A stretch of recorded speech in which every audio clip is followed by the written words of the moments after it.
पंजाब पराली और प्रदूषण पर सियासत सुलग रही है और पंजाब और दिल्ली में आम आदमी पार्टी की क्योंकि सरकार है, लिहाजा एक दूसरे पर प्रदूषण का आरोप नहीं बढ़ा जा सकता। यही वजह है कि इस बार राजधानी दिल्ली में दमघोटू जहरीली हवाओं के लिए हरियाणा और यूपी को किया जा रहा है टारगेट।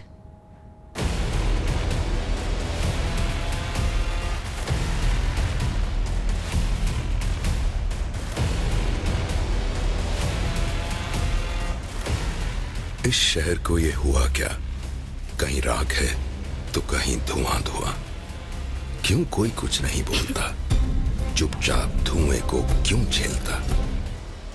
ये बर्दाश्त की इंतहा ही है कि पंजाब और हरियाणा के खेतों से उठता ये धुआं दिल्ली को बेदम कर देगा। कार्बन डाइऑक्साइड का काला गुबार दिल्ली के आसमान की ओर उड़ता चला जा रहा है। सर्दियां भी शुरू हुई है और दिल्ली दहशत से भरी है। ये सोच कर कि जो पिछले साल हुआ था फिर वही हुआ तो जिएंगे कैसे। धुएं ने दिल्ली का दम घोटना शुरू कर दिया है कि अभी से आंखें जलने लगी है, फेफड़े जवाब देने लगे हैं। लिहाजा राजधानी दिल्ली में ग्रैब 1 के बाद ग्रैब 2 की पाबंदियां लागू कर दी गई है। बाकी सरकार दे सारे प्रबंध, बाकी मान साहब की सरकार दे पूरे प्रबंध है। ਅਸੀਂ हर तरह किसानों की मदद कर रहे हैं, किसानों के नाल है। किसानों ਲਈ जदोजहद भी करांगे, जे संघर्ष करना पिया तो वो भी करांगे। ਅਸੀਂ किसानों ਨੂੰ खाली नहीं छड़ सकते, ਕੱਲਿਆਂ नहीं छड़ सकते, क्योंकि ਅਸੀਂ खुद किसान है। पंजाब खेती प्रधान सूबा है, पंजाब के किसान ਨੂੰ ਕੱਲਿਆਂ नहीं ਛੱਡਿਆ जा सकता।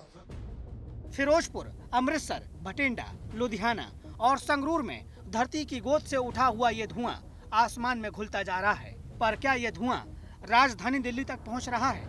और अगर पहुंच रहा है तो किस हद तक ये राजधानी में प्रदूषण के लिए जिम्मेदार है? इसे समझना और जानना भी जरूरी है। आंकड़ों के मुताबिक 21 अक्टूबर को पंजाब और हरियाणा के इलाकों में पराली जलने से दिल्ली के प्रदूषण में 3.2% का इजाफा हुआ, जबकि केवल 2 दिन पहले यानी 19 अक्टूबर तक प्रदूषण में पराली के धुएं का हिस्सा केवल 0.7% था। अब क्योंकि आम आदमी पार्टी की दिल्ली में सरकार है, पंजाब में तो वो बोल रहे हैं कि हरियाणा से आता है। So this is all political gimmickry. और जो पोल्यूशन दिल्ली में है वो in itself industrial pollution, vehicular pollution, unorganise sector से पोल्यूशन दिल्ली की काफी है। इसलिए किसी और राज्य को, किसानों को ये दोषी ठहराना कि आप गलत कर रहे हैं और पोल्यूशन बढ़ा रहे हैं, गलत है। भगवंत मान ने हमारे पंजाब में इस बार रिकॉर्ड तोड़ 1000 क्रिमिनल केसेस लॉन्च कर दिए किसानों के खिलाफ। किसान पराली न जलाए तो भूखे मरे, जनता सांस ले तो जहरीले धुएं से मरे और सरकार एक्शन ले तो वोट के लिए तरसे। सवालों के इस त्रिकोण ने किसान की जिंदगी को दोजख में तब्दील कर दिया है, क्योंकि वो खेतों में बची ठूंठ को उखाड़े बगैर गेहूं की बुवाई नहीं कर सकता और इसे उखाड़ने का खर्च इतना ज्यादा है कि जला देना सस्ता लगता है। आग तो ऐसे लगती रहेगी, पिछली बार भी लगी है, ऐतकी भी लगेगी।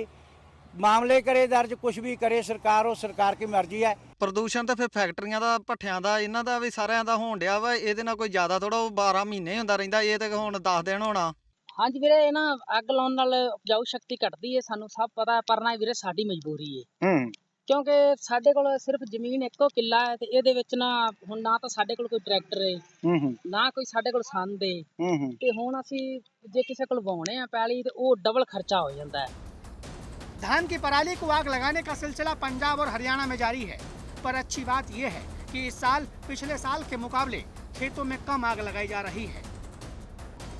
पंजाब में अब तक पराली जलाने के 874 केस दर्ज किए गए हैं, जबकि 10.5 लाख का जुर्माना लगाया गया है और 394 किसानों के रेवेन्यू रिकॉर्ड में रेड एंट्री की गई है। हरियाणा में पराली को लेकर किसानों पर सख्ती बरती जा रही है। कैथल में पराली जलाने के 18 मामलों में 14 किसानों को गिरफ्तार किया गया है। प्रशासन अब पिछले साल दर्ज हुए 72 FIR के आरोपियों को गिरफ्तार करने की तैयारी भी कर रहा है। कैथल डिस्ट्रिक्ट में 123 मामले आ चुके हैं, जिसमें से 63 पे हमने 1,57,500 रुपये फाइन कर दिया है और 18 पे अभी तक FIR हुई है। फसलों की इस बुझी हुई राख पर सियासत हर साल सुलगती है, इस साल भी सुलग रही है। चिंता बस इसी बात की सता रही है, अगर समय रहते जल्द ठोस कदम नहीं उठाए गए तो चिता के लिए अर्थी सजाने में देर नहीं लगेगी।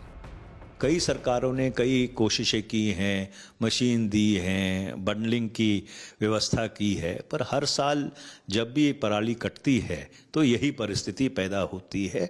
और चलचित्र पे चलता है, संसद में बहस होती है, अदालतें उसका संज्ञान लेती हैं, पर इसका सीधा सीधा हल ये है कि खासकर जो छोटा किसान है उसको आप सीधे तौर पे माली सहायता दें, क्योंकि उसका जो एग्रीकल्चरल इकोनॉमिक्स है उसको इजाज़त देती ही नहीं कि वो किसी और प्रणाली को अपनाए। मैं पूरा डिटेल में प्रेजेंटेशन देता हूं कि पंजाब की स्टबल बर्निंग की को इशू को हल कीजिए, क्योंकि ये अकेले पंजाब का नहीं है, ये इशू ये हरियाणा का है, राजस्थान का है, यूपी का है, सभी स्टेटों का है। उसको सॉल्व कीजिए, कोई ऐसा मैकेनिज्म बना दीजिए। पर लेकिन केंद्र सरकार ध्यान नहीं दे रही, जानबूझ के पंजाब को बदनाम करने की साजिश जो है वो भारतीय जनता पार्टी बनाती रहती है। हम पंजाब के किसान के साथ डट के खड़े हैं। धुएं की सफेद चादर के नीचे इंसान अपनी जिंदगी के लिए जंग लड़ रहा है। उसे पता है कि खेतों में धधकती आग, गाड़ियों से निकलता हुआ धुआं उसकी जिंदगी को लील रहे हैं। बावजूद इसके वो इन तमाम दुश्वारियों का सामना करके घर से निकल रहा है और हवा में घुले इस जहर को पानी की घूंट समझकर बूंद बूंद करके पी रहा है। सवाल यही है, आखिर कब तक उसे इस जहर का सेवन करना होगा। आज तक ब्यूरो। पंजाब में धान की खरीद से जुड़ी हुई समस्याओं के निदान के लिए कुछ दिन पहले सीएम भगवंत मान ने दिल्ली में केंद्रीय मंत्री प्रहलाद जोशी से मुलाकात की थी। इस दौरान केंद्रीय मंत्री रवनीत सिंह बिट्टू भी इस मीटिंग में शामिल हुए थे। मीटिंग के बाद रवनीत बिट्टू ने कहा कि इस साल किसानों की पाई पाई फसल को केंद्र सरकार खरीद लेगी। इस आश्वासन के बावजूद पंजाब में किसानों को धान से खरीद से जुड़ी हुई तमाम दिक्कतों का सामना करना पड़ रहा है। इसी बीच धान खरीद की समस्याओं को लेकर एक बार फिर से सीएम भगवंत मान ने केंद्रीय गृह मंत्री अमित शाह से बातचीत भी की है। उसमें राइस मिलर्स के मामलों को भी उठाया गया है। सीएम मान ने अपने सोशल मीडिया अकाउंट एक्स पर इसकी जानकारी दी। उन्होंने बताया कि transportation cost, storage space, hybrid quality का मुद्दा और शेलर्स को होने वाले घाटे के बारे में विस्तार से गृह मंत्री को बताया गया है। इसके अलावा वो वकल पंजाब के मिलर्स को लेकर दिल्ली जा रहे हैं, जहां वो उनकी मांगों को उठाएंगे। और वहीं दूसरी ओर धान खरीदी की समस्या को लेकर आम आदमी पार्टी के मंत्री और सांसद इस मुद्दे पर केंद्र सरकार पर हमलावर नजर आए। साडे फूड ते सप्लाई डिपार्टमेंट ने बार-बार चिट्ठियां लिखियां, बार-बार अधिकारी दिल्ली मीटिंगां करके आए। साडे मुख्यमंत्री साहब सरदार भगवंत सिंह मान जी खुद मीटिंग करके आए, पर कोई असर नहीं होया। ये सारी एक गंदी राजनीति की जिहड़ी एक कार्रवाई है और बहुत नीवे लैवल की कार्रवाई है और पंजाब नूं खराब करने की कार्रवाई है। पहला भी जिद्दां असीं कई बार तुहानूं दस्सिया कि साडे मतलब जिहड़े रूरल डेवलपमेंट के फंड, कई फंड जिहड़े साडे रोक के सानूं पंजाबियां नूं, साडी सरकार नूं परेशान किया जाता। साडे कौमी कन्वीनर अरविंद केजरीवाल जी डट के किसान दे नाल खड़े ने, डट के पंजाब दे मजदूर नाल खड़े आ, ट्रांसपोर्टर नाल खड़े आ, पंजाब दे नाल, पंजाब दी शैलर इंडस्ट्री दे नाल खड़े आ। मैं पंजाब दे सारे किसानां नूं सब नूं यकीन दिवाउने आ कि बिल्कुल पंजाब सरकार डट के किसान दे नाल, आड़ती दे नाल, शैलर मालकां दे नाल खड़ी आ। पर लेकिन केंद्र सरकार जिहड़ी आ वो भारतीय जनता पार्टी दी सरकार जिहड़ी आ वो पंजाब नूं खत्म करने की साजिश जिहड़ी आ रच रही है।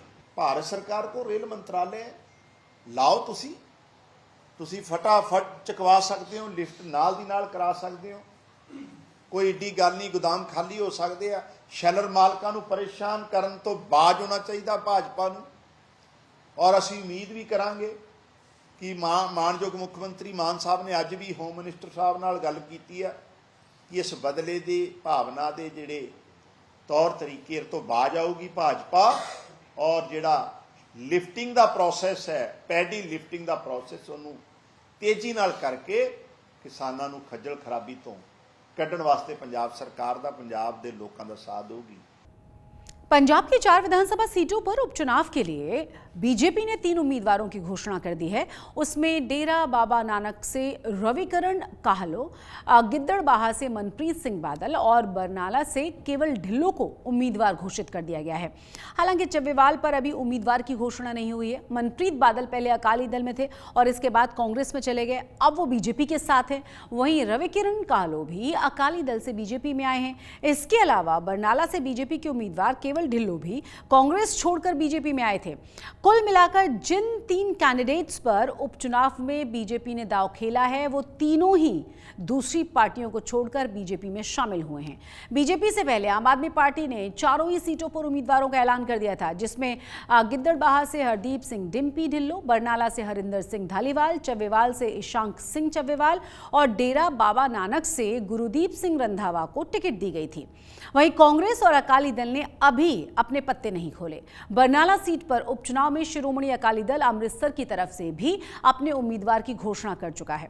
गोविंद सिंह संधू पार्टी के उम्मीदवार होने जा रहे हैं, जो पूर्व सांसद सिमरनजीत सिंह मान के दोहते हैं।